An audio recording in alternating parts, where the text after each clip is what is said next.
Nii, eelmisel korral me alustasime Taanieli raamatuga, me rääkisime Taanieli raamatu sissejuhatusest, rääkisime sellest, millest räägib Taanieli raamat ja see Taanieli raamat algas siis peale sellega, et kuningas Nebukadnetsar teine tuli ja viis Iisraeli rahva ära, tuli vallutas Jeruusalemma ja viis põhimõtteliselt terve Juuda suguharu ära Paabelisse vangi. Ja Taanieli raamat, nagu ma juba siin eelmine kord ka rääkisin, see on üks väga põnev raamat, sest et see räägib meile asjadest ja täna me hakkame selle sisse minema. Esimene peatükk oli selline väga ilus ja hea sissejuhatus sellele kõigele, aga täna me siis nagu lähme selle asja kallale ja täna on juba esimene nii-öelda selline piiblitund, kus me siis uurime neid asju ja vaatame neid asju, kuidas Jumal võimsalt üleloomulikult toimis, kuigi juba see toimus ka esimeses peatükis, aga nüüd ma alustan peale võib-olla nagu selliste mõtetega, et kui me üldse, võib-olla vaatame täna mõned asjad üldse Paabelist, me ka eelmine kord rääkisime juba Paabelist. Paabel on selline koht, oli selline koht, ma just vaatasin täna ühte sellist kaarti ja ma vaatasin, mis seal täna on. Täna on seal täiesti, seal ei ole mitte midagi, seal on kõrb. Aga Paabel on hämmastav on see, et see on üks koht, kus algselt asus inimkonna häll. Tegelikult see on seesamane koht, seesamane piirkond, kus tegelikult Jumal lõi inimese, kus ta istutas Eedini aia ja kus ta pani inimese sinna Eedini aeda siis nagu kasvama. Kasvama ei ole õige sõna, aga Jumal pani inimese sinna. Ja nüüd see, mul tuli selline huvitav mõte seoses sellega, et see põhjus, miks Jumal lubas kuningas Nebukadnetsarile ja ütleme Paabeli siis rahvale tulla, sõjaväele tulla ja vallutada ära Iisrael, oli see, et nad olid eksinud Jumala vastu. Nad olid läinud kõrvale sellest, mida Jumal oli neile öelnud. Ja võib-olla, kui sa saad selle esimese kaardi panna, oled sa juba seal. Siis me näeme seda, et seda põhimõtet, et Jumal, kui me eksime, siis ta väga sageli viib meid tagasi selle alguse punkti juurde. Ja väga huvitav mõte, see tuli mul täitsa nagu, et mõtle selle peale, kui inimkond algas kahest inimesest, Aadamast ja Eevast, selles samas piirkonnas, seal samas Paabelis, selle samade jõgede vahel seal, kus see Paabel oli, eks ole, ja nii.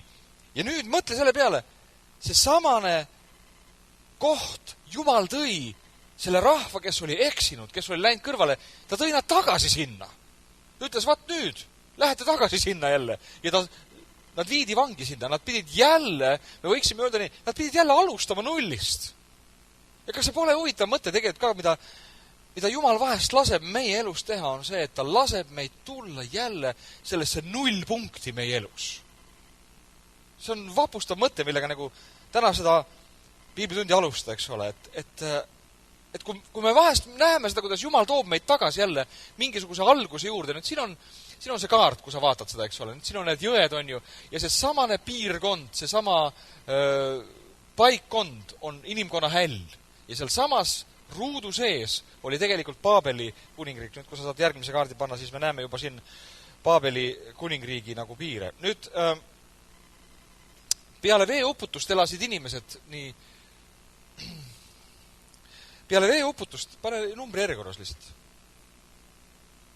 Ja, et peale veeuputust elasid inimesed selles piirkonnas ja veeuputuse aegne maailm, nüüd kui me päris algust hakkame uurima, siis see ei olnud arenenud väga kaugel eriti, et kui Piibel ütleb, et Jumal hävitas veeuputuses terve maailma, siis tegelikult see ei olnud mitte terve maailm selles mõttes, et Austraalia, Ameerika, Suur-Venemaa, Siberini välja ja Euroopa, Prantsusmaa, Inglismaa, Norra, eks ole, seal Lapimaa.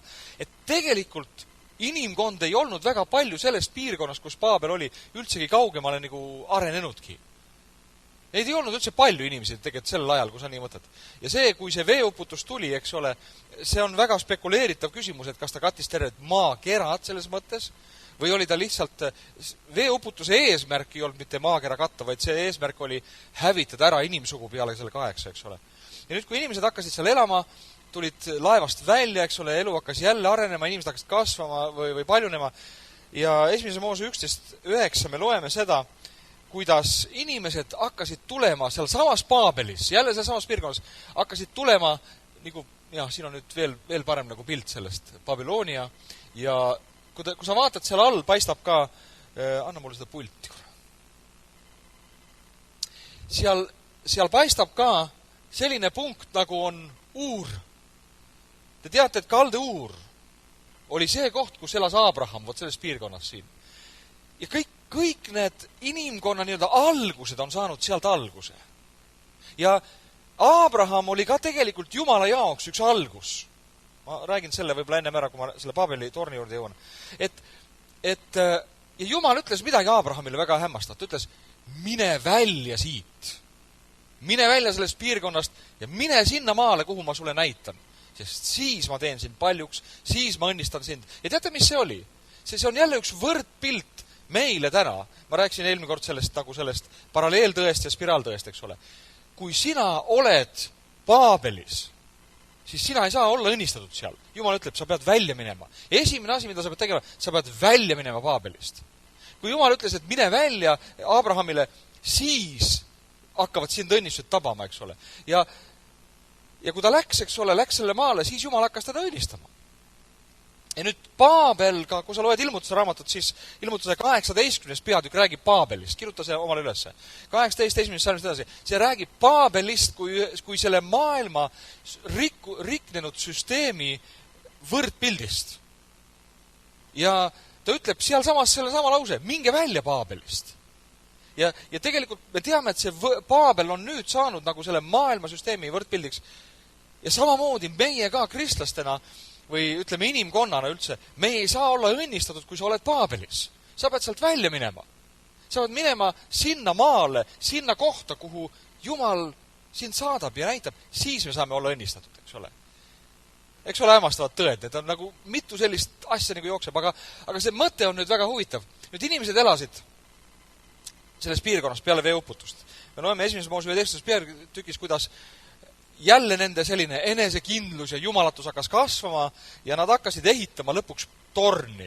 Ja nad ütlesid nii, et me tahame ehitada ühe torni, me tahame teha omale ühe nime ja nende eesmärk oli tõesti ehitada torn, mille tipp ulatuks taevani, ulatuks Jumalani. No füüsiliselt ilmselt see oli hullumeelne mõte, üks võimatu mõte, aga Jumal, seal ütleb nii, et Jumal tuli alla vaatama nende tegusid ja ta ütles ühe hämmastava lause seal, et kui inimesed on koos ühel meelel, siis midagi pole neile võimatut, eks ole. Ja nad hakkas seda torni ehitama ja me teame, et Jumal tuli sellesse kohta, Paabelisse, ja ta segas seal keeled, ta segas need rahvad ja mis siis juhtus? Nad läksid jälle sealt välja. Nüüd pane tähele, mitu väljaminekut on seoses Paabeliga. Ajaloo läbi. Ja need on ainult mõned üksikud, mida me nagu jõuame täna vaadata, eks ole. Nii et nad ehitasid siis sellist tornis ja ma ei tea, kas on just täpselt selline, nagu see kunstnik siin on kujutanud, aga nii et Paabel on saanud ühe sellise vääruse, ühe ebajumala teenimise paikonnaks. Paabel on üks koht, kui sa oled ajalugu õppinud, mina ka koolis õppisin ajalugu, sel ajal mind ei huvitanud ajalugu, see oli minu jaoks suur vaev ja koorem on ju, ja see oli vastik asi, aga tänapäeval on sellest mul kahju isegi, et kui sa tead siis ka piibli ajalugu ja need nimed, ütleme, nimedega on piiblis lugu see, et väga sageli oli inimesel mitu nime. Ja väga sageli ka nimesi nimetati eri keeltest sedavõrd erinevalt, et need olid täiesti erinevad nimed ja piibel räägib meile sellisest mehest, kui oli Nimrod. Ja Nimrod oli tegelikult selle Paabeli, ütleme selle Paabeli alguse panija üldsegi. Ja tema oli ka see, kes arvatakse, et tema oli selle torni ehitaja ja torni ehitamise alustaja vähemasti, eks ole. Ja siis seal olid sellised mehed seal samas piirkonnas kui Hammurabi. Olete kuulnud Hammurabist? Mida Hammurabi tegi?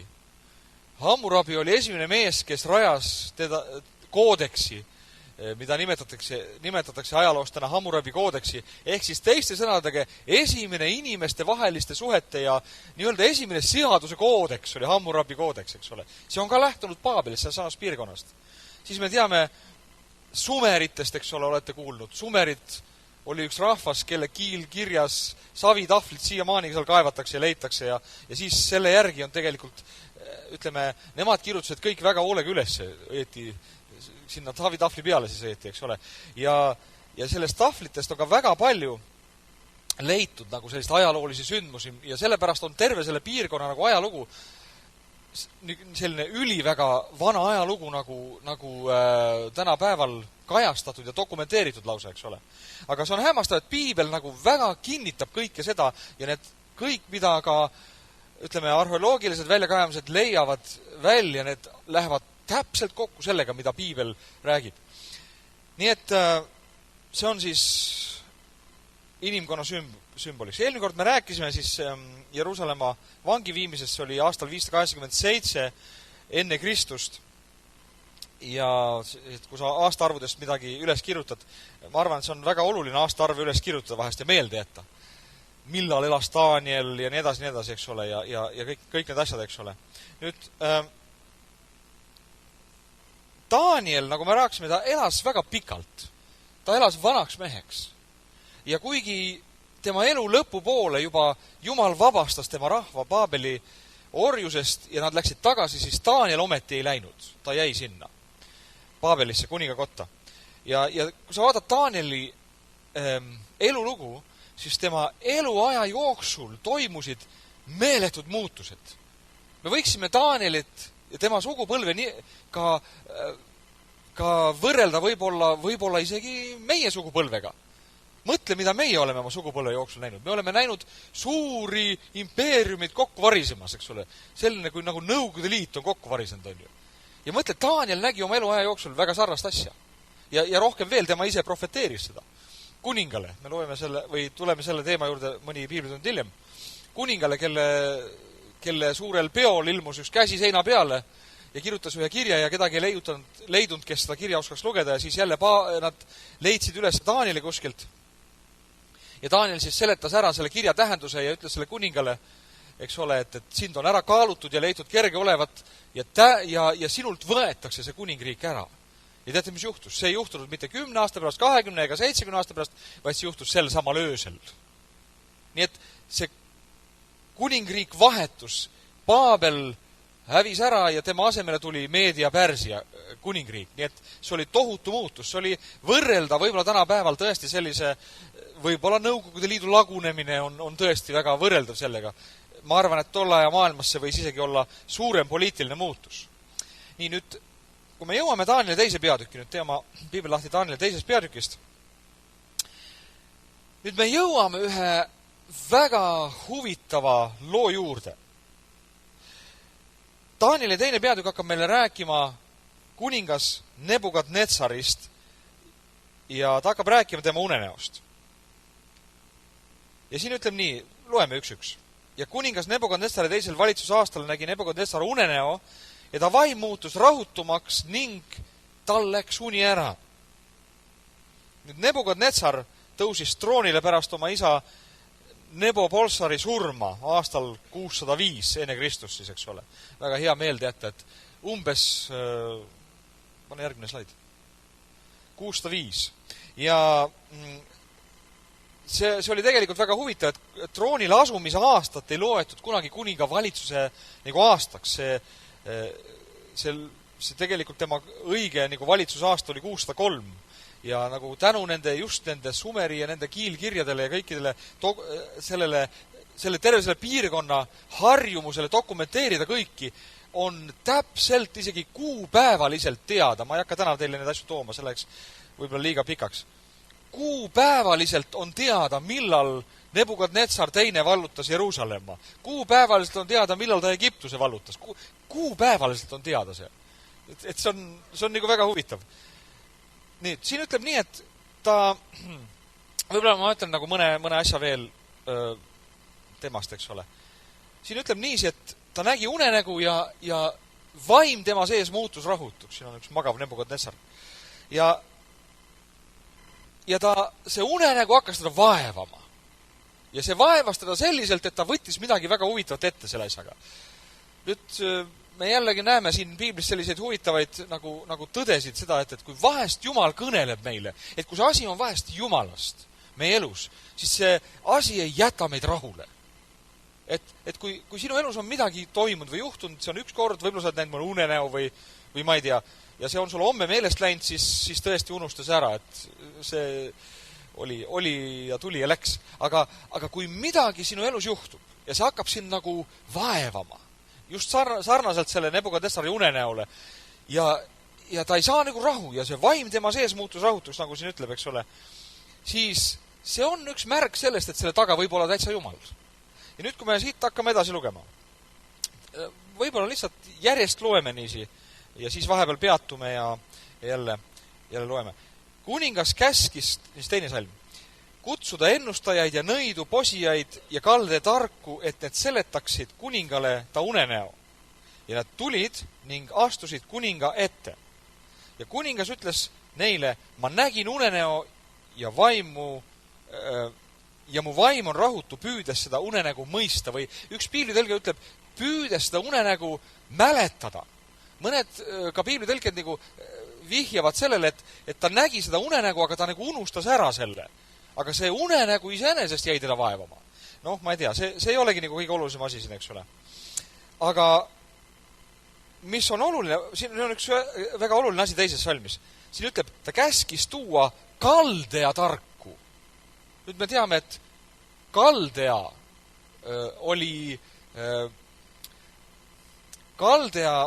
oli Assüüria.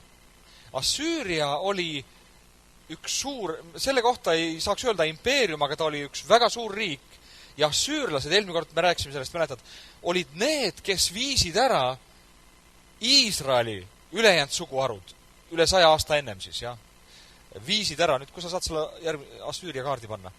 Assüüria on ka, ma võib-olla siia vahele nimetan seda, Assüüria on selline suur impeerium, mille pealinn on, siin on nii väiksed linnad, aga selle pealinn on, näed siin, selle pealinna nimi on Niineve.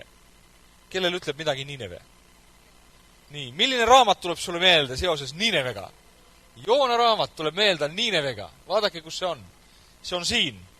Selle koha peal, see on nüüd Assüüria pealinn siin.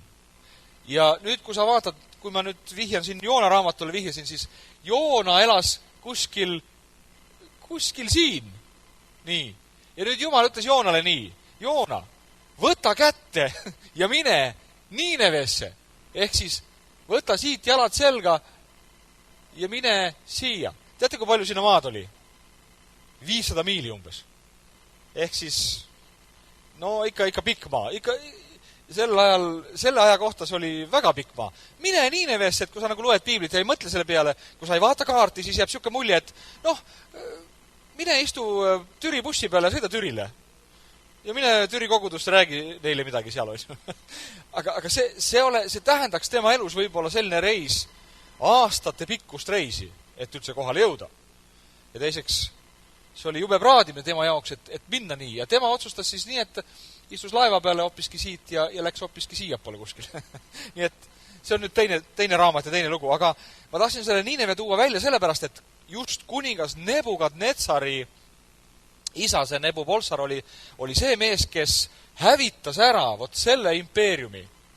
Noh, teda nimetatakse siin küll impeeriumiks, ma jõuan selle mõtte juurde hetke pärast, ja ta oli väga suur, aga Jumala silmis seda veel ei nimetata nagu impeeriumiks või Jumal nagu ei näinud seda kui impeeriumi või maailma laiust valitsust siis, eks ole.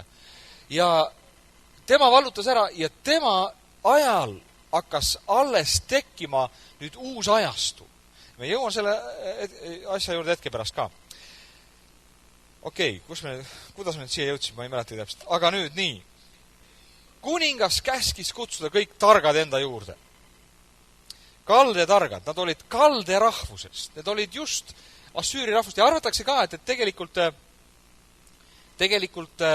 ka Nebukadnetsar oli oma geneetilise pärimuse poolest just ka kaldealane, et ta ei olnud nagu päris Paabelist päritki, eks ole. Okei, igal juhul. Ja nüüd kuningas ütles neile niiviisi. Teie peate seletama minule selle unenäo, mida ma nägin, mida ma ise ei mäleta ka. Te peate mulle seletama kõigepealt selle unenäo, mida ma nägin, ja siis te peate mulle seletama selle, mida see unenägu tähendas. Las ma räägin sulle midagi unenägudest. Tolle ajal usuti väga tugevalt unenägudesse. No tänapäeval usutakse ka vist, on ju. aga tol ajal usuti veel tugevamini unenägudesse. Ja tollel ajal oli väga suur business unenägude seletamine. See oli business täielik, on ju. Seal olid spetsialiseerunud mehed, kes seletasid unenägusid. olid kohe, nagu tead, ja oli olemas, on leitud sellised ürikud, mida nimetatakse unenägude seletamise raamatuks sealt piirkonnast. No isegi meil on jah, et kui sa näed näiteks, ma ei tea, et sa oled valgetes riietes, siis tuleb surm ja vaev. Okei, no meilgi on see kalde unenägude seletamise raamat. Ehk teiste sõnadega, kuidas see asi tegelikult täpselt käis, oli see, et kui sa nägid mõne unenäo, siis sa helistasid või kutsusid kohale, on ju, kellegi mehe, kes oli seda raamatut tundis hästi, kes oli uurinud seda, ja kuningal oli terve kamp sellised mehi palgal, on ju. Ja see oligi nende töö. Teada kõiki neid raamatuid, unenägude seletusraamatut ja nii. Ja nüüd, kui sa kutsusid selle unenägude seletaja enda juurde, siis tema avas selle peatüki sealt, ütles, nii, sina nägid sellise asja, see ilmselt tähendab seda. Aga vaadake, kuningas oli see, Nebukadnetsar oli natukene teistsugune vend, eks ole, teda ei rahuldanud selline mingi raamatus, selline nii-öelda klassikaline nii-öelda tagataskus selline ühe vitsaga löömine, vaid tema tahtis ühte asja. Tema tahtis seda, et selle seletus oleks õige. Eks ole, et ei oleks lihtsalt selline, keegi lihtsalt vuhveldas midagi, guugeldas midagi, mõtles välja midagi. Vaid, et ta tahtis seda, et kui nüüd leidub keegi, kellele Jumal või mingi kõrgem jõud või ma ei tea, tollel ajal siin ütleb, et nad olid nõiad ja posijad ja susijad ja kes iganes nad olid seal terve see komplekt koos. Tänapäeval on ka vaata selline saade olemas telekas. Selgelt nägijate tuleproov või mis ta on, eks ole. Et vaat siin on nüüd selgelt nägijate tuleproov. Ainukese vahega oli see, et see selgelt nägija ei saanud mitte auhinda, kui ta ära seletas, aga kui ta ära ei seletanud, siis teda tõmmati 4 tükiks. Nagu sul ei olnud rohkem valikut, eks ole, et seletad ära või lähed 4 tükiks, eks ole. No, väga raske olukord, et meil tehakse asja natuke kergemini. Natuke näbistatakse ainult seal telekas, on ju, kui sa jääd lolliks, on ju. Aga mida kuningas tahtis, oli see, et see asi oleks päris, et see oleks ehtne, et see oleks autentne. Ja ta ütles neile nii, nüüd te peate mulle ütlema, mida ma nägin unes. No, loeme edasi. See on 4. Ja kalde targad rääkisid kuningale aramea keeli.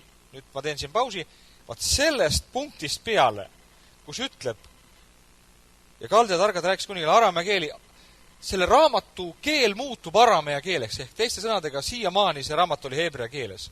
Nüüd see hakkab jätkuma aramea keeles. Ja see on peaaegu lõpuni aramea keeles, siis ta muutub jälle heebrea keeleks. Ja kui te olete kuulnud midagi Qumrani koopa nende kirjarullide leiust, eks ole, mis leiti 48 aastal, mis oli kirjutatud siis peaaegu 2000 aastat tagasi või veel ennem ümber kirjutatud esseenide poolt, eks ole, seal piirkonnas. Kõik need vanad käsikirjad, vanad piibliraamatud ja saajaraamatud ja terve toora ja kõik, eks ole, mis oli siin rullidesse pandud, siis seal oli ka Taanieli raamat ja ollakse üsna kindled, et see originaal oligi nii, et seda ei ole mitte esseenid teinud, kes seal on ümber kirjutatud. Väga hämmastav raamat on see tegelikult, sest selliseid raamatuid ei ole piiblis palju, mis on kirjutatud mitmes keeles. Nüüd aramea keel oli, me teame ka, et Jeesus kõneles aramea keelt. Aramea keel oli üks keel, mida tolle aja maailmas väga laialdaselt räägiti. Ehk siis teiste sõnadega Galileas räägiti kõik aramea keelt Jeesuse päevil. Ja ka suhteliselt Juudeas, suhteliselt palju. Hebrea keel oli ikkagi selline püha keel, see oli sünagogi keel, toora lugemise keel ja nii edasi. Seda osati ka, aga seda nagu iga päev ei kasutatudki. Kuna see just seesamane Paabelis vangis olemise mõju selle rahval oli nii tugev, et nad võtsid selle keele nagu oma igapäeva keeleks, lõpuks üle aramea keele. Ja aramea keelt rääkisid kõik need rahvad seal. Rääkisid Paabeli kuningriik, hiljem, kui tuli Meedia-Pärsia, nemad kõik suhtlesid oma terve piirkonnaga selles keeles. Nii et see oli, me võiksime öelda, et see oli tolle aja inglise keel. Jah, et tänapäeval, kui sa tahad minna kuskile välismaale, lähed sa, ma ei tea, Rootsi või Prantsusmaale, sa püüad ikka inglise keeles rääkida, on ju, lennujaamas. Ja siis sinuga räägitakse ka ikka, Prantsusmaal vist mitte, aga tolle ajal see oli nagu, see oli selline keel, mis oli nagu tolle aja inglise keel, ehk siis nagu internetis, eks ole, et sul ei ole seal palju eesti keelega teha. Et sa pead ikka inglise keelt oskama, kui sa tahad nagu laiemale ulatuda. Nii, nad ütlesid siis aramea keeli, kuningas elagu igavesti, jutusta see unenägu oma sulastele, siis me anname sulle seletuse.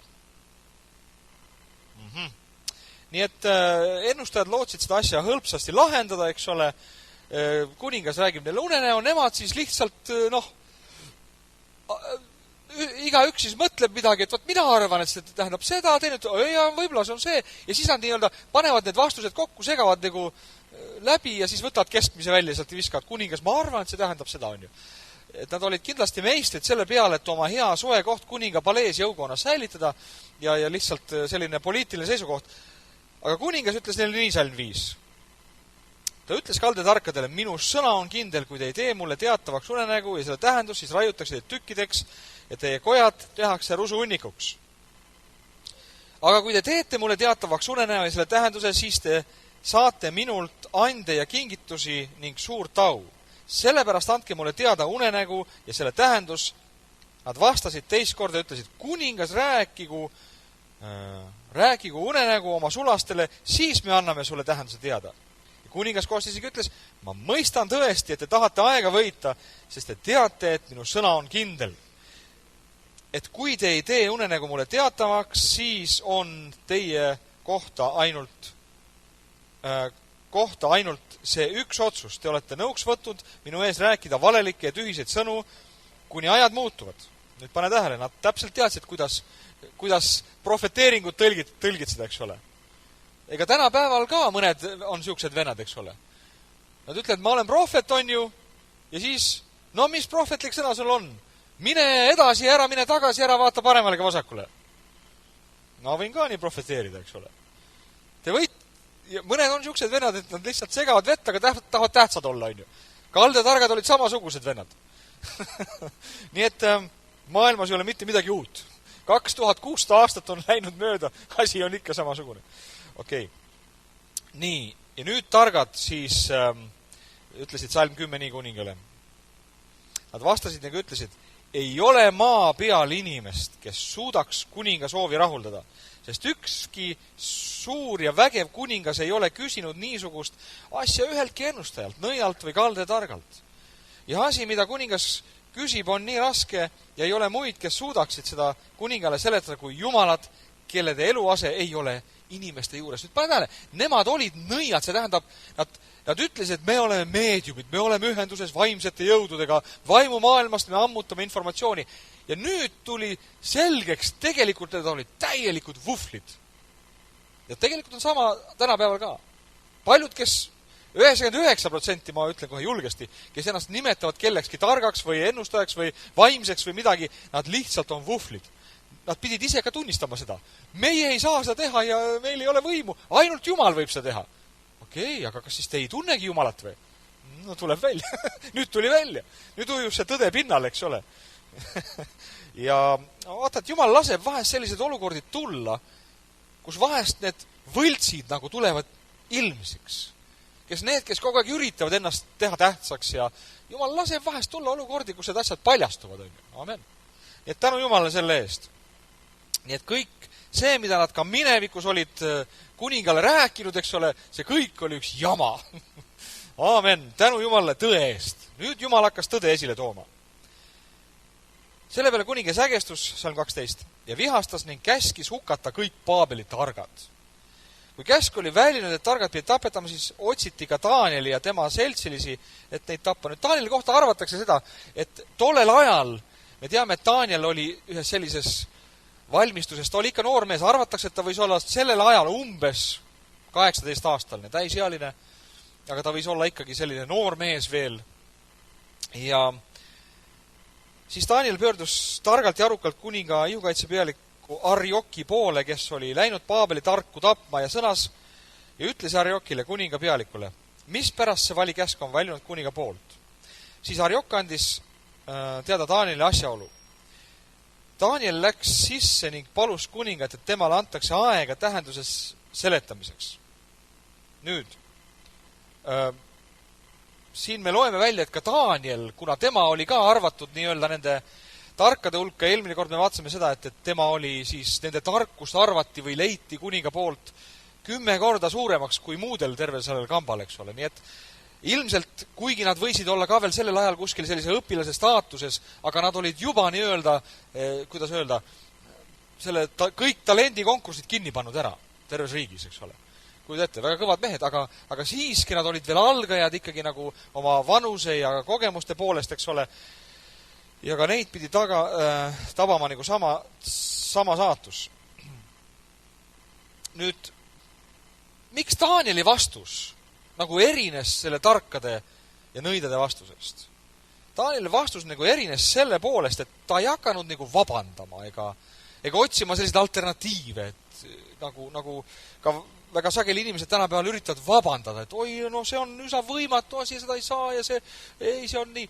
Et Daniel oli nagu väga konkreetne selles asjas, eks ole. Ta ei üritanud nagu mõjutada nagu teiste kanalite läbi kuningat, et kuningas ei teeks seda, vaid Daniel oli tõemees. Tema oli mees, kes ei näidelnud. Nüüd me teame seda Danielist ja tema sõpradest, et nende jaoks ei olnud sellel ajal nagu mingisugune suur asi surra. Ja tänapäeval nagu inimesed teeks ükskõik mida, peaasi et ellu jääda või et terve nahaga pääseda, eks ole. Aga tollel ajal see ei olnud nende jaoks mingisugune selline, et see surma ja elu mõiste nagu tollel ajal ja tänapäeval on väga oluliselt muutunud. Et inimesed nagu surm nende jaoks ei olnud selline nagu, ma ei tea, nagu tänapäeval isegi kristlaste jaoks see tundub nagu maailma lõpp olevat. Oi, surm, nüüd on kõik läbi, on ju. Et sel ajal nagu võeti seda teistmoodi hoopiski.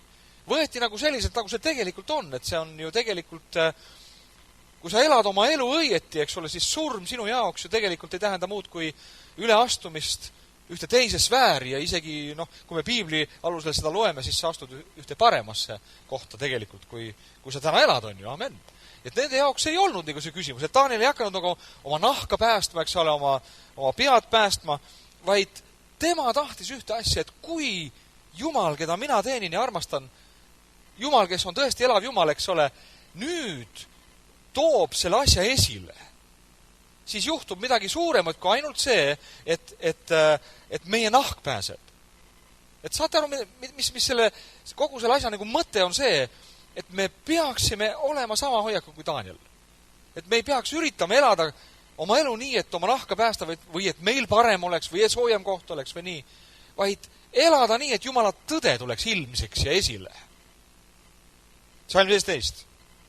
Daniel läks oma kotta, teatas asjaolust oma seltsilistele Hanali ja Misael ja Asarjale, et need paluksid taeva Jumalat halastust selle saladuse pärast, et Daniel ja need seltsid ei hukkuks, vaid ühes Paabeli tarkadega.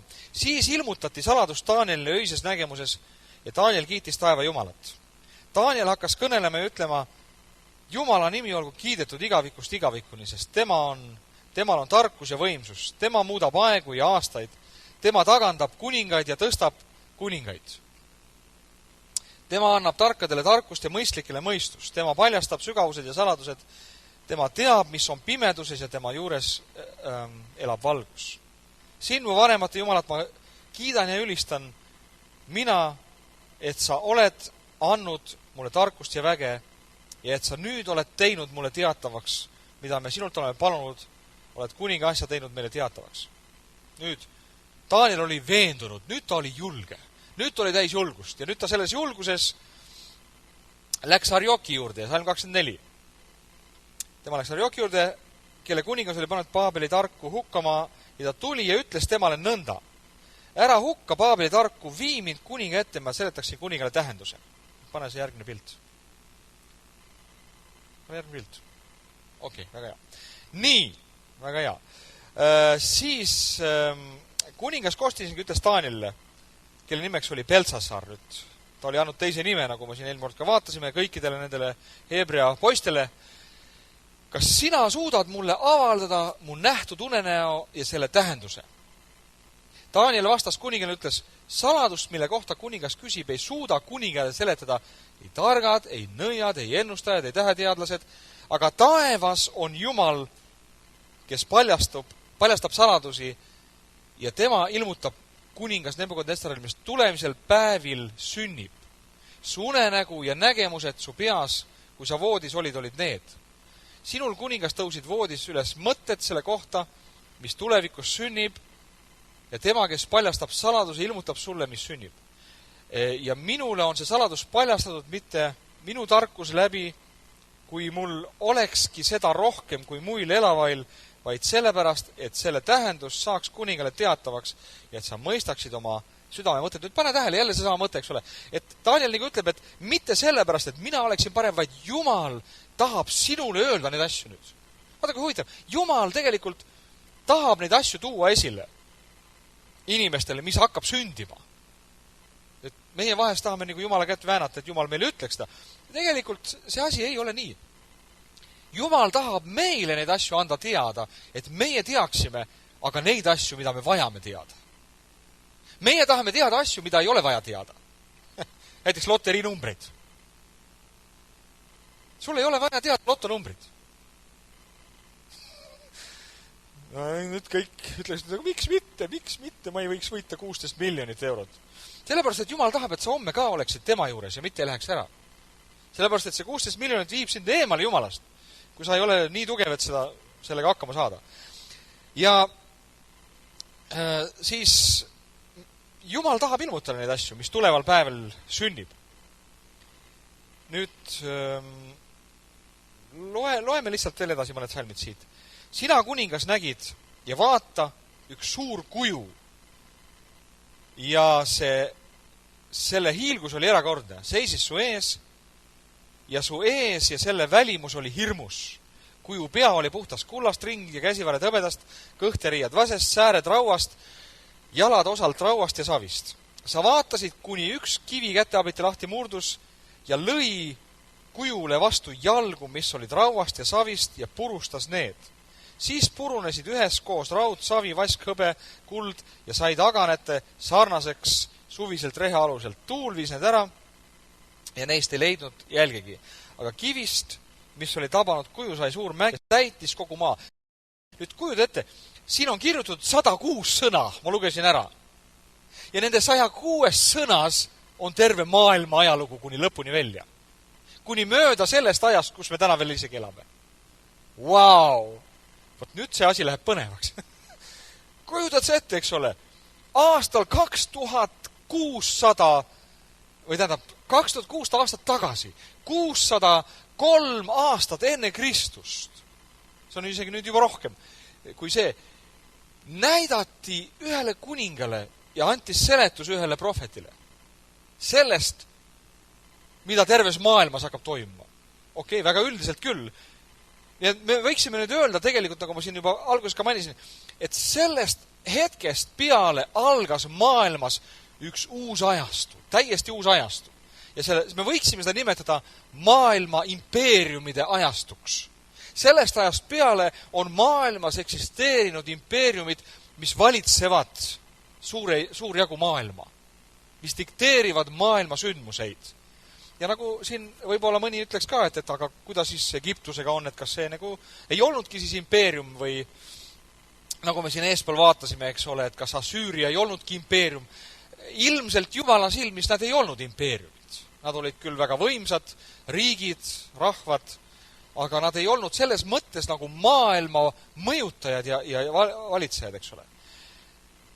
Nüüd see kuju, pane see järgmine, ongi juba, väga hea. Nüüd see kuju, mida siis kuningas nägi, see koosnes, nagu me võiksime öelda, 4 või isegi 5 alajaotusest, jaotatakse nagu 4, aga see viimane osa, see nagu jagub 2 osaks. Ehk siis ka nagu selles kujus oli jalad, eks ole, ehk siis reied ja sääred ja siis jalalabad. Need olid nagu ka jaotatud veel jalad nagu 2 erinevasse suunda. Nüüd unenäo seletus, salm 36. See oli unenägu ja nüüd ütleme kuningasele tähenduse. Sina kuningas oled kuningate kuningas, kelle taeva Jumal on andnud kuningriigi võimu, vägevuse ja au, kelle kätte ta on andnud inimesed ja kus need ka iganes elavad. Metselajad, taevalinnud, pannes sind valitsema nende kõikide riikide üles. Sina oled see kullast pea. Mis on väga hämmastav selle juures, eks ole, et pea on nagu esimene. Hebre keeles on pea on sõna rishon, see tähendab nagu ka järgarv, esimene. See on üks ja sama sõna. Pea ja esimene, see on üks ja sama. Ehk teiste sõnadega me võiksimegi öelda, et see pea oli nagu esimene impeerium, oli nagu impeeriumi ajastu algus. Nüüd see kulla materjal ei ole ka mitte juhuslikult. Nüüd need uurijad, kes on uurinud Paabeli ajalugu, on leidnud välja sellist, ma tsiteerin siin ühte sellist autorit praegu, kelle nimi on Charles Putflower, ja tema ütleb siis niiviisi. Madruki kambri seinapildid, seinad pidid sillerdama päikse sarnaselt ja selle templi peosaal oli vooderdatud hiilgava kulla, lasuurkivide ja alabasteriga. Tema kõrguse kabeli, mille üks eelmisest kuningatest oli hõbedast teinud, oli Nebukadnetsar vooderdanud üle kirka kullaga. Hiilgus ja uhkus on kuldse kuningriigi tunnused. Et nende jaoks oli kuld väga oluline materjal. Ja nad terve peosaal, seinad olid tehtud kullast, eks ole, ja kuninga kambrid ja kõik oli. See kuld oli nagu selle kuningriigi sümbol. Kui te vaatasite, siis eelmine nädal oli just, oli telekas üks väga, väga hea film, selle nimi oli Aleksander. Ma ei tea, kes vaatas seda filmi. See oli Aleksander Suurest, kes oli siis Makedoonia Aleksander, kes oli siis 3. impeerium, kelle juurde me siin jõuame ka. Kui tema jõudis Paabeli linna, kui ta vallutas ära Paabeli kuningriigi, õieti siis keda juba Meedia ja Pärsia oli nagu vahepeal vallutanud. Kui tema sinna jõudis, siis ta ütles nii, et siin on nii palju kulda, et selle kullaga meie finantseerime järgmise 100 aasta oma armeed, et me saame terve maailma ära vallutada. Seda kulda seal pidi ikka olema.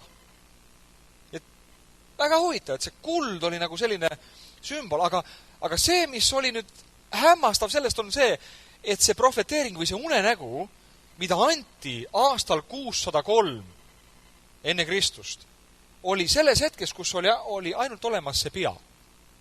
Oli olemas see pea. Nii. Nüüd meil on täna nagu lugu hoopis teine. Meil on ajalooraamatud, eks ole. Meil on piibel ja meie teame ajalugu. Meil teame natuke ajaloost, eks ole. Ja nüüd me natuke vaatame ajaloost, eks ole. Vaatame ajalugu. Ma võib-olla tsiteerin mõned piiblikirjakohad ka. Näiteks Jesaja, kes elas umbes samal ajal.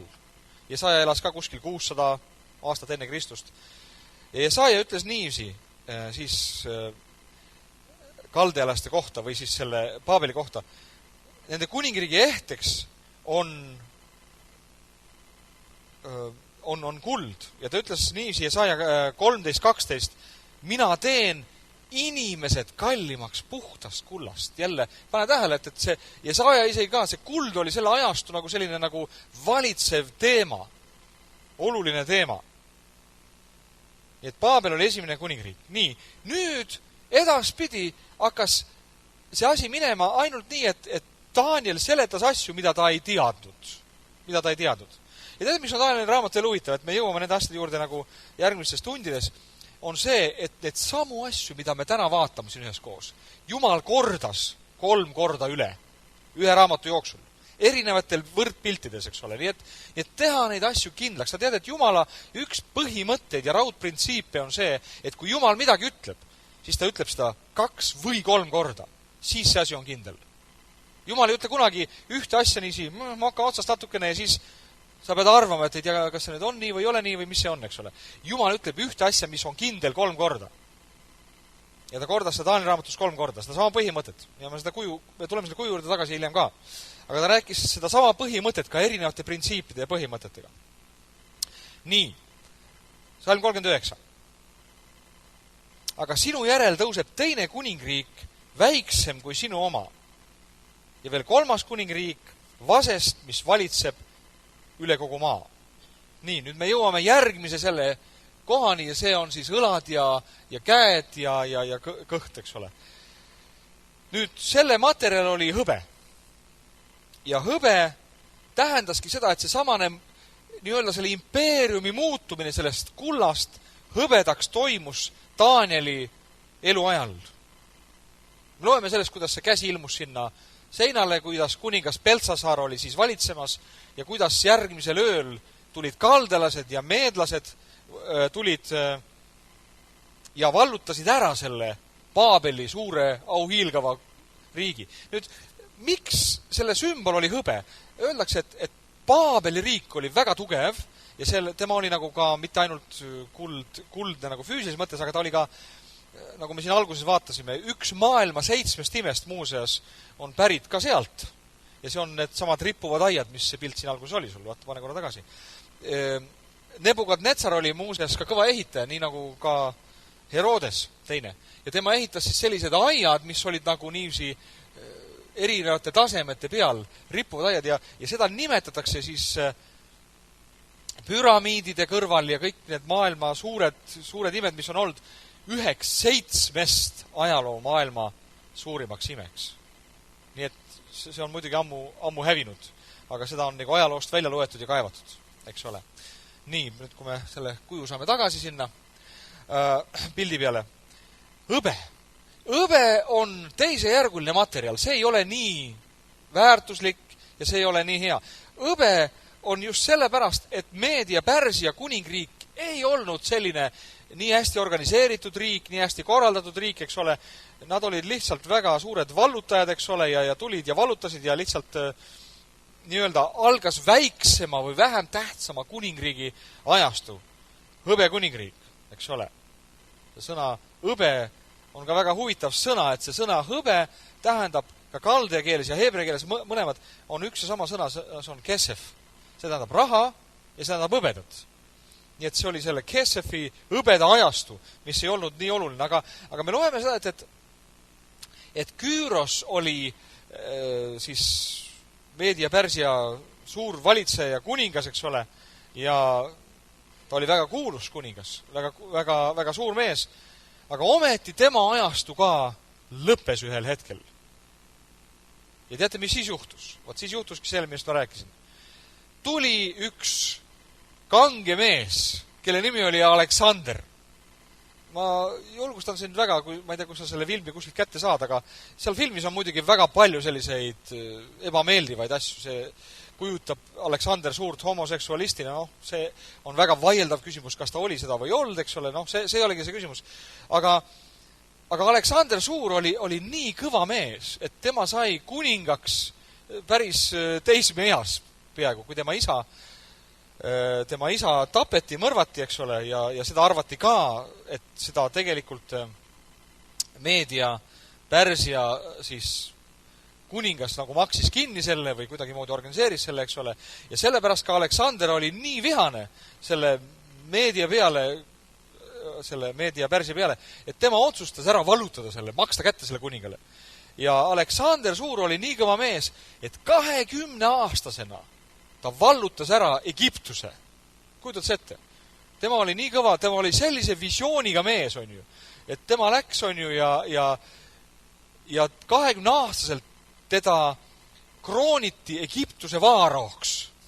Ja ta ei olnud rahul sellega, me teame, et tänapäeval vahest ka, kui inimene satub mugavasse kohta, siis ta jääb nautima seda ja mida võiks veel teha üks noor mees, keda on vaaraoks kroonitud. Mees, mis sa nüüd teed? Jää siia ja naudi elu nüüd siin. Egiptus oli ka luksuslik maa ju, väga hea järjel. Aga temal oli nii tugev vallutuse kirg sees, et tema ütles ei tead ja pani edasi. Ja see järgmine koht, kuhu ta läks, oligi, ta läks vallutama Meedia-Pärsiat. Ta läks vallutama Paabelit. Ja selles sõjas, kui ta läks vallutama Meedia-Pärsia siis kuningriiki, see lahing, mis oli see murdepunkti lahing, oli selline, et temal oli 40 000 meest Meedia-Pärsia armee vastu, kus oli 250 000 meest. Ja kõik ütlesid, tema kindralid, tema ümber ütlesid, et sa oled hull. See on kindel enesetapp, sa matad meid siia, eks ole. Lähme tagasi, me oleme juba piisavalt vallutanud, kuule, lähme koju. Nad kogu aeg vingusid, aga Aleksander oli nii kõva mees, ütles, et tead mis, kas me oleme siia maailma sündinud selle jaoks, et ainult tead siin kuskil tead raha lugeda? Ei, ja ta läks ja ta vallutas, ta võitis selle lahingu. Ta lõi puruks selle kuningriigi Ja siis ongi see koht, kus ma nagu rääkisin, et ta läks sinna Paabeli linna, ta ütles, tal kukkus suu lahti sellest rikkusest, mis seal oli, mida ta kõik vallutas sealt ära. Ja siis tema sai üheks suurimaks ajaloo, üheks suurimaks väejuhiks, on teda loetud. Tal oli üks suur probleem ja see oli see, et tema läks nii kiiresti edasi ja tal oli nii suur vallutamisisu, et tema mehed ei saanud pidada temaga tempot. Nad kõik vingus, ütlesid, me oleme väsinud. Ja kui nad lõpuks Indiasse jõudsid, siis see nurin läks nii suureks, et ta lihtsalt ei suutnud enam. Ta oleks võib-olla jõudnud Jaapani ja Hiinasse ka välja. Ilmselt oma selle vallutamise jänuga. Ja lõpuks jah, need mehed hakkasid seal surema, neil tuli probleeme, aga Aleksander siis pöördus tagasi ja tema jäi Paabelisse, ta ei läinudki koju tagasi sinna Kreekasse, Makedooniasse, kus ta siis pärit oli, eks ole. Vaid tema jäi Pärsiasse ja ta suri, olles ainult 33-aastane mees. Ta oli vallutanud terve maailma. Tema kuningriik, tema impeerium oli maailma suurem. Ja tema elu on väga huvitav, eks ole. Aga kõik see sellest Kreeka, teda nimetas küll Kreeka impeerium või hellenismiks, aga tegelikult Aleksander oli ikkagi makedoonlane. Tänapäeval Makedoonia on täiesti no name, eks ole, mitte midagi, eks ole, mingi väike, ma ei tea, mis seal toodetakse, pähkleid vist või. Aga tollel ajal see oli sellest väiksest sai maailma impeerium ja see oli just see, mida siis Jumal näitas Taanieli läbi. See oli siis Meedia, Pärsia ja Kreeka. Nüüd igal oinal on oma mihklipäev. Kui Aleksander suri, siis ta ei määranud omale ühte järeltulijat, vaid ta lihtsalt suri ja siis 4 tema kindralit, eks ole, nemad siis nagu jagasid selle impeeriumi ära. Igaüks sai oma tüki, eks ole, üks sai Egiptuse, teine läks siis sinna Kreeka Makedooniasse, 3 oli kuskil Süürias, 4 oli ka kuskil seal kandis ja nii nad umbes jagasid ja nad kogu aeg madistasid ja kaklesid üksteisega, nad ei olnud enam tugevad. Ja siis hakkas juhtuma midagi sellist, hakkas tõusma üks teine kuningriik, salm 40 me loeme edasi. Siis tuleb 4. kuningriik tugev nagu raud. Kuna raud kõike lõhub ja pihustab ja nagu purustav raud nii lõhub ja purustab ta need kõik. Aga et sa nägid, et jalad ja varbad olevat osalt potissepa savist ja osalt rauast, siis tähendab see segatud kuningriiki või jagatud kuningriiki. Küll on selles raua tugevust, just nagu sa nägid rauda savimullaga segatult. Ja et jalgade varbad on osalt rauast, osalt savit, tähendab see seda, et osa kuningriiki on tugev ja osa on rabe. Ja et sa nägid rauda savimullaga segatult, tähendab ka seda, et kuigi nad segunevad inimseemne poolest, nad ei püsi üksteise küljes nagu raud ei segune saviga. Hämmastav, eks ole. Nüüd, Rooma riik oli kõige tugevam riik, kõige pikema ajalooga impeerium, mis on ajaloos kunagi eksisteerinud. Rooma oli siis, ehk siis Rooma riik oli 168 enne Kristust kuni 476 peale Kristust. Vau! Väga pikk aeg. Aga Rooma, kui sa tead midagi Rooma ajaloost, ma ei hakka sulle seda ajalugu väga pikalt siin lahti seletama, aga Rooma ajaloost juhtus midagi väga huvitavat, et ühel hetkel ka Rooma riik läks nagu pooleks, Lääne ja Ida-Roomaks ja siis see läänepoolne osa nende pealinn oli siis Rooma linn, eks ole, seal Itaalias ja nii. Ja nemad siis üritasid Euroopat vallutada või alistada seal ja pidada nagu siis enda käpa all. Aga see teine pool siis, teda hakati nimetama Bütsantsi kuningriigiks. Olete kuulnud sellest asjast? Ja see Bütsants oli siis põhimõtteliselt tänapäeval Türgi, eks ole, see vist on see Ankara, nende pealinn. Seal samas piirkonnast oli hästi võimas riik. Bütsantsi kuningriik, selle rajas üks Rooma keiser, kes siis ka pööras terve Rooma riigi ristiusku, eks ole, Konstantinus. Ja tema siis rajas sinna sellise pealinna, mille nimi oli Konstantinoopol, eks ole. Olete kuulnud neid asju? See on nagu väga huvitav lugeda, et tegelikult see Bütsantsi riik, see püsis nagu kauem ja tema mõju oli nagu väga suur tolle aja maailmas nagu, eks ole. Aga lõpptulemus oli ikkagi see, et ka Rooma riik lõpuks hääbus. kuna ülevalt Euroopast tulid need Germaani hõimud ikka selga ja sedavõrd ja hakkasid neid vallutama ja kiusama ja lõpuks nad hävitasid ka need.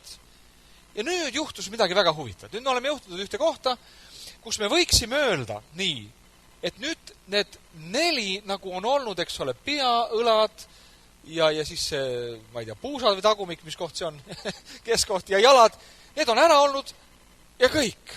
Rooma riik on lõppenud ära. Täna me võiksime öelda nii, et siis on kõik asi lõppenud, me oleme juba taevas vist. Me oleme väljunud ajast, me oleme kuskil. Aga mis on väga huvitav on see, võib-olla enne kui ma lähen selle osa juurde, ma võib-olla toon mõned huvitavad asjad välja. Mida nagu seletas Daniel siin, ta ütles nii, et see kuningriik on eriline, sellepärast, et on tugev nagu raud. Raud on tugev, see purustab kõike, relvad on kõik rauast enamasti, eks ole. Vasest või relvast või pronksist tehtud, mis on siis sulam. Aga ta ütles nii, et sa nägid jalad ja varbad olevat osalt potissepa savist ja osalt rauast. Tähendab see jagatud kuningriiki. Nüüd, Rooma lõpus juba see kuningriik jagunes siis, eks ole, nagu ma rääkisin, Lääne ja Ida-Roomaks või nagu läks pooleks, eks ole. Üks oli siis Bütsantsi riik, on ju, Konstantinoopoliga pealinn ja teine oli siis Rooma, eks ole, mis oli see läänepoolne, eks ole.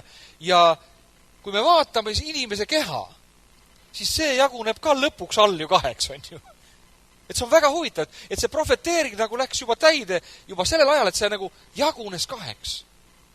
Aga nüüd me jõuame ühe kõige põnevama osa juurde veel. Ja need on varbad ehk jalalabad. Varbad. Nüüd, kui jalad olid rauast tehtud, siis jalalabad olid tehtud rauast ja savist. Ja nüüd me võib-olla mõtleme, see muutub natukene selliseks segavaks natukene või nagu segadust tekitada, mida see kõike tähendab. Nüüd ma tahan, et me vaatame Ilmutuse raamatu 17. peatükki. Ja siin on meile nüüd kirjutatud see ilmutus sellest Rooma riigist, mis tegelikult selles mõttes ta hävines ja kadus ja pühiti nagu ajalukku ära, aga siin näeb nägemust üks teine mees, Johannes. Näeb nägemust kuskil 80-90 aastat meie aja järele seal kuskil Patmose saarel Vahemeres ja Jumal näitab, ingel näitab talle ühte ilmutust. Ja salm peatükk 17.7 loeme. Mis pärast sa imestad? Ma ütlen sulle saladuse naise ja metsalise kohta, kes teda kannab. Ja kellel on 7 pead ja 10 sarve. Nüüd mitu arvast on jalgadel? 10. Ma tähele, jälle seesama arv, 10. 10 sarve. Ja salm 8. Metsaline, keda sa nägid, oli ning teda ei ole enam ning ta tuleb üles sügavikust ja läheb hukatusse. Nüüd pane tähele, Jumal ilmutas Johannesele selle sama asja, et see Rooma riik, mis oli ja ei ole enam, tuleb jälle. Hämmastav on ju. See kõik räägiti Danielile 2600 aastat tagasi. Ja meie täna elame selles ajas ja me vaatame tagasi ajalugu, me loeme ajaloораamatusse, ja just nii, Küüros, eks ole, Meedia, Pärsia, Aleksander Suur on ju, eks ole, Rooma suured impeeriumid ja kõik nii, eks ole, meie loeme seda kui ajalugu, aga nemad vaatasid seda kui tuleviku sündmusi, mis hakkab toimuma, mis saab tulema. Wow! Ja vaata, mis ta nüüd ütleb. Metsaline, keda sa nägid, ta tuleb ülesse sügavikust. See tähendab seda, et see samane vaimsus, mis oli Roomas, vallutada maailma, eks ole, on hämmastav asi, kui sa vaatad jälle peale Rooma riigi nagu ajalugu. Siis tegelikult sarnast impeeriumi, kui oli Rooma riik, ei ole eksisteerinud, kuni tänapäevani on ju. Ei ole eksisteerinud.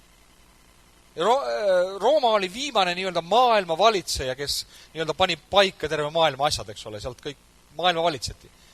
Aga sellest ajast peale on paljud üritanud, väga paljud on üritanud. Viimane vend, kes seda üritas, olid siin 2 kõva venda, olid Stalin ja Hitler, eks ole, ka üritasid on ju. Üks oma kommunismiga, teine oma, ma ei tea, aarialiku natsionalismiga üritas, eks ole, tappa kõik rahvad, keda ta arvas siis, et need ei kõlba. Ja üritas ka nagu saada maailma valitsejaks, aga näe, ei õnnestunud. Ei lähe korda. Aga ometi ütleb Piibel selle kohta nii, et see metsaline, see vaimsus tuleb ülesse sügavikust. Ja sõbrad, me näeme tegelikult selles ajas, kus meie täna elame, et see asi on formeerumas. Ja me näeme ka neid just samu kirjeldusi, mis tegelikult ta ütleb, kui me vaatame jälle seda lõppu, mis ta siin ütleb, et sa nägid, Salm 43, nägid rauda saavimullega segatult, tähendab seda, et kuigi nad segunevad inimseemne poolest, nad ei püsi üksteise küljes. Pane tähele, see räägib nüüd ühest sellisest riigist, kus üks osa on nõrk ja teine on tugev. Mis tänapäeval toimub Euroopas? Me kõik aitame nõrka Kreekat, meie tugevad eestlased. Aamen, eks ole. Meie pensionärid, kes saavad siin 300 eurot, eks ole, aitavad, kes ei saa sedagi mõned, me aitame kreeklasi, kes saavad 800 eurot pensioni. Ja miks see on? Osa on nõrk ja teine on tugev. Et sõbrad, me näeme seda, me näeme jagatust. Me näeme, et siin on 10 varvast, eks ole. Euroopa, me oleme praegu Euroopas ühes kohas, me oleme selles punktis ajaloos, sõbrad, selles piibeliku profeteeringus, kus asju raputatakse. Mina usun seda, et paljud siin juhtub, mis siin juhtub. Paljud riigid kukuvad välja Euroopast või visatakse välja või mis iganes, aga lõpuks, kui Euroopa saab maailma valitsuse, siis siin saab olema 10 riigi, kes seda valitsevad. Ma ei tea, kes need on. Saab veel toimuma palju poliitilisi sündmusi, aga ometi me näeme seda, kuidas see asi on juba formeerumas. See asi on juba tõusmas, eks ole. 10 varvast, eks ole. Ei ole kunagi olnud läbi ajaloo sellist asja, et oleks üks selline impeerium, kus on 10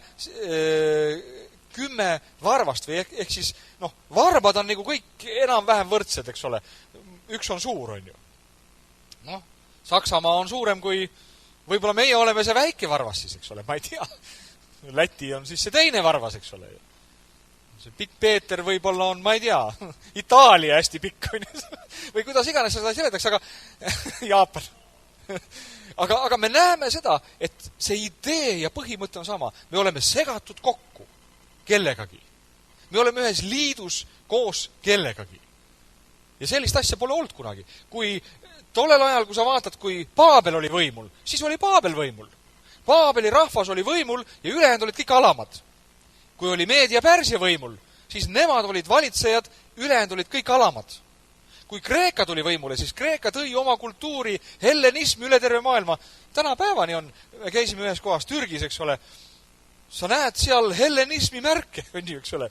Et Kreeka kultuur, ehitus, arhitektuur, keel, kõik see värk oli, eks ole, see oli nii populaarseks sai, eks ole. Isegi Uus Testament kirjutati kreeka keeles, eks ole. Ülejäänud olid kõik alamad, hellenism oli valitseja. Kui Rooma tuli võimule, mida nemad tegid? Nemad olid valitsejad. Ülejäänud ei kobisenud üldse, eks ole. Aga tänapäeval me näeme seda, et kui nüüd see Rooma, me võiksime seda öelda, et Rooma tõuseb taas areenile. Kui me näeme seda areenile astumist, siis ilmub samas vaimsuses, ehk see vaimsus on ikka seesama alistada terve maailm, vallutada see, alistada see endale, aga teha seda teistmoodi. Läbi demokraatia. Kõik 10 varvast me oleme võrdsed, eks ole. 10 varvast me vajame üksteist, on ju. Me astume, on ju, kõik sinu 10 varvast puudutavad maad, kui sinu jalad astuvad, on ju. Me oleme kõik enam-vähem võrdsed. Üks on suurem, teine on väiksem, nii. Aga ometi me oleme nõrgad. Me ei ole tugevad, sellepärast, et me oleme segatud. Me ei segune. Eestlane ei segune, ma ei tea, ükskõik kellega siin on ju. Ja samamoodi ei segune prantslane, eks ole, seal sakslasega ja inglane ei segune ammugi mitte ühegagi. Täiesti oma varvas, nii palju kui inglasi tunnen. Täitsa oma varvas on. Et samas me näeme, et see pilt, need varbavõimud, see nagu räägib sellest, eks ole, et see on nagu ühtne, aga ometi see on eraldi. Ma kujutan ette, et Daniel seletas neid asju Jumala vaimu läbi, aga ta ei mõistnud mitte mõhku ka, mida see kõik tähendab. Täna me elame, sõbrad, selles ajas, me saame aru sellest. Ja see on just täpselt, mis Danieli raamatu 12 peatükk ütleb. Lõpu ajal uurivad seda raamatut paljud ja arusaamine kasvab. Vau! Nii, nüüd loeme Salm 44-45. Aga nende kuningate päevil, nüüd pane tähele, see ütleb kuningate päevil, ja seda numbrit 10 läbi piiblis loed Ilmutuse raamatus, seda me loeme veel edaspidi siin ühes kohas ka Danieli raamatus, nende kuningate päevil. Ehk siis nagu see raamat enam ei salgagi, et ei saa olema üks kuningas, nagu oli Aleksander Suur või keiser Nero, vaid siis saavad olema võrdsed kuningad, eks ole, kes istuvad Europarlamendis.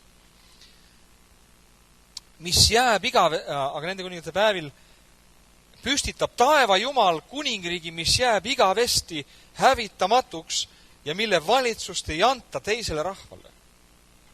See lõhub ja hävitab kõik need kuningriigid, aga ta ise püsib igavesti. Ja just nagu sa nägid, üks kivi ilma käte abita murdus lahti, purustas raua, vase, savi, hõbeda ja kulla. Suur Jumal on andnud kuningale teada, mis lähitulevikus sünnib ja unenägu on tõsi ning selle tähendus on kindel. Sõbrad, siin on veel midagi, mille sees meie täna ei ole. Ja see on see, mida me näeme nii selgesti Jumala sõnast, on see, Jumal tuleb siia maailma oma kuningriik rajama koos oma pühadega.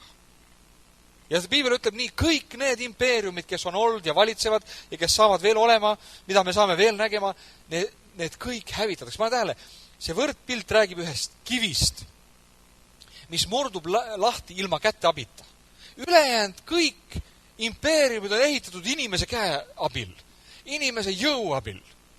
Kui me rääkisime siin Aleksander Suurest, eks ole, ma vaatasin seda filmi ja mõtlesin, millise meeletu laiba merest tema astus üle, et seda kuningriiki ehitada.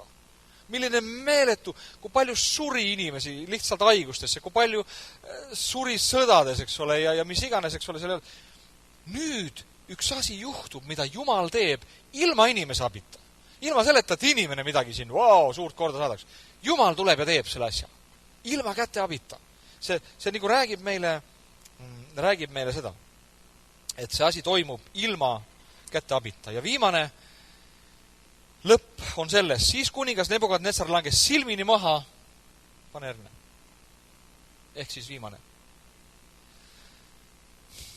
Kummardas Danieli ees ning käskis temale ohverda roaohvrit ja suitsutusohvrit.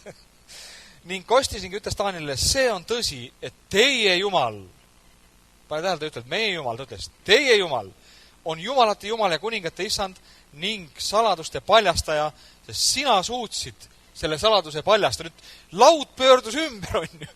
Et see, kes enne värises oma elu pärast, eks ole, Daniel seal on ju, ei tea, mis saab ja kõik need targad. Nüüd kuningas kummardab tema ees, on ju. Ütleb, Daniel, sina teenid päris Jumalat. Wow!